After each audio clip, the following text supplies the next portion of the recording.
आज का डिक्टेशन 100 शब्द प्रति मिनट स्टार्ट होगा 5 सेकंड बाद। स्टार्ट। मुझे बहुत प्रसन्नता है कि गंगा नहर शताब्दी महोत्सव के उद्घाटन के लिए मैं यहां आ सका। यह नहर भारत की वर्तमान नहरों में शायद सबसे पुरानी है।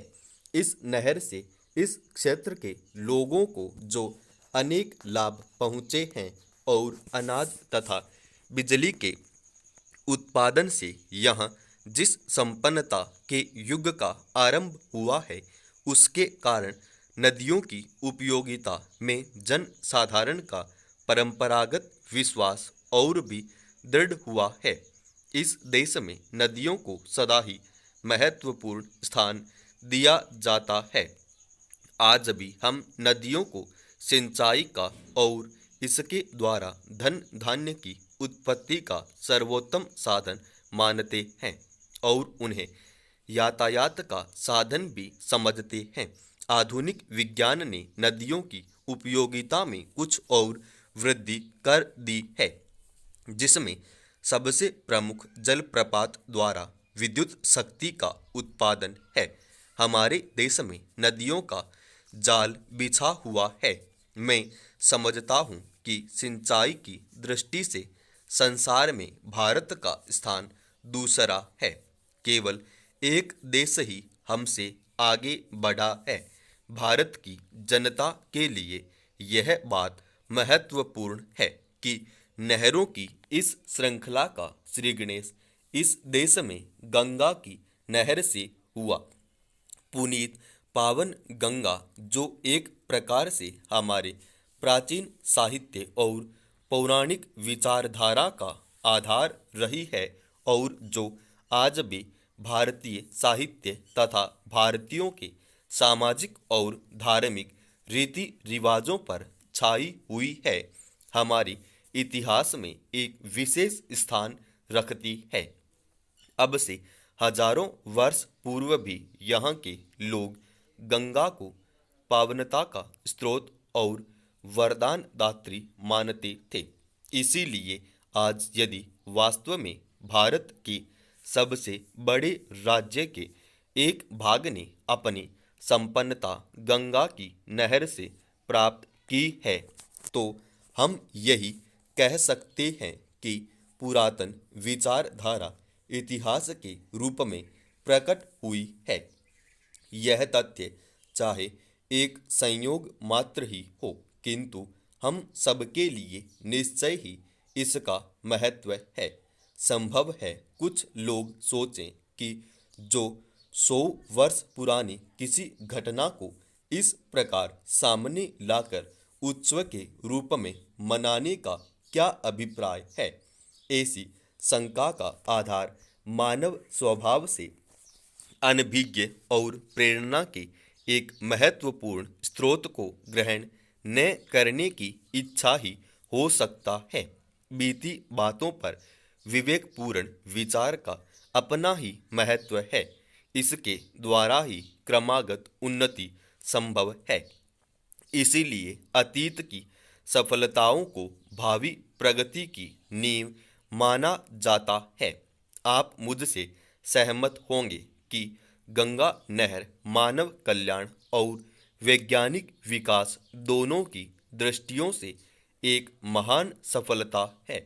आज जबकि हम इस सफलता की शताब्दी मना रहे हैं, तो अनिवार्य रूप से इससे हमें स्फूर्ति और प्रेरणा मिलती है।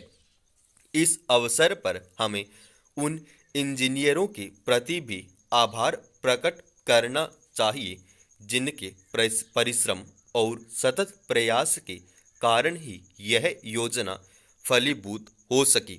आज हमें कर्नल कोटले और उनके साथी विदेशी महानुभावों का स्मरण होता है, जिन्होंने निजी प्रयत्नों से इस कठिन कार्य को संपन्न किया।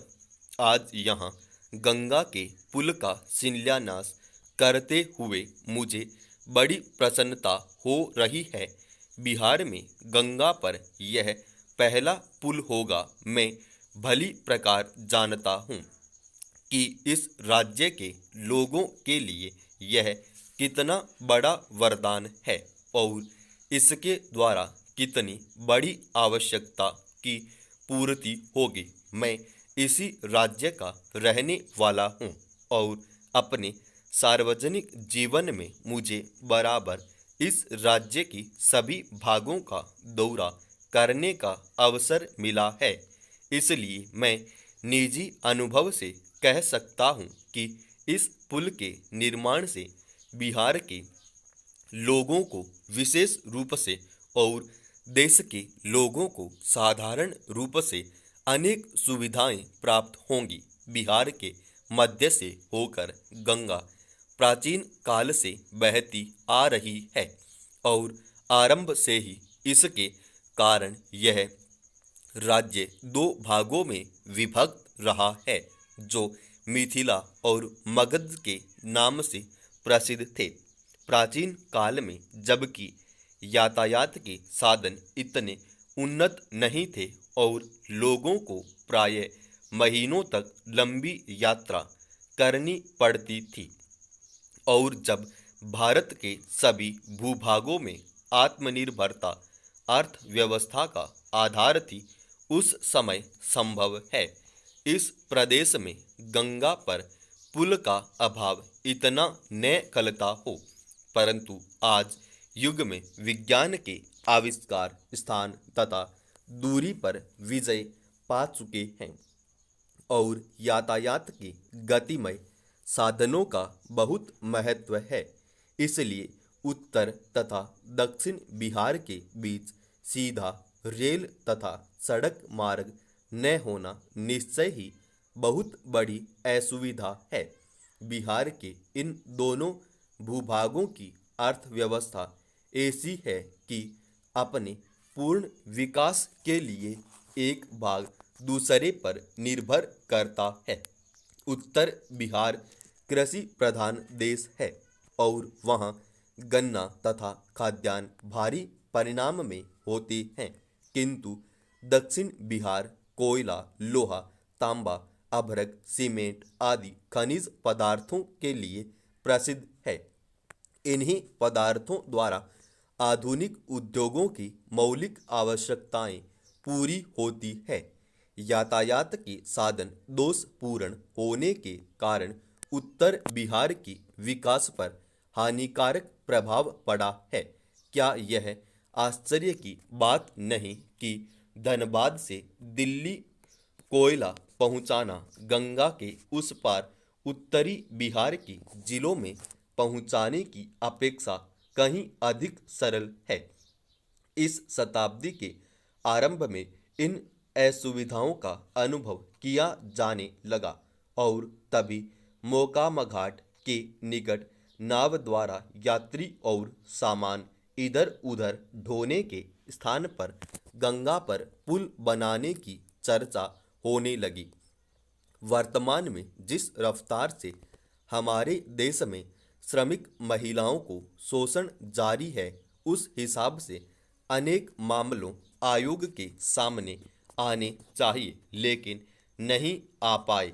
इसका मतलब यह नहीं है कि हमारे देश में श्रमिक महिलाओं की स्थिति बेहतर है या उनकी कोई समस्याएं नहीं है, नहीं उनका कोई शोषण हो रहा है, बल्कि यह स्थिति शांत समुद्र की तह में घुमड़ते तूफान के आने का द्योतक है।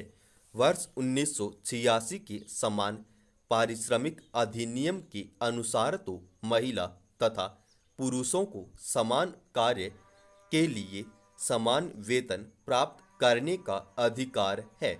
वर्तमान में न्यूनतम मजदूरी पारिश्रमिक अधिनियम के श्रमिक को 31 रुपये दिए जाने का प्रावधान है, लेकिन घरों तथा लघु उद्योगों में दिहाड़ी पर एवं बाजार में काम कर रही महिलाओं को इससे बहुत कम मजदूरी दी जाती है।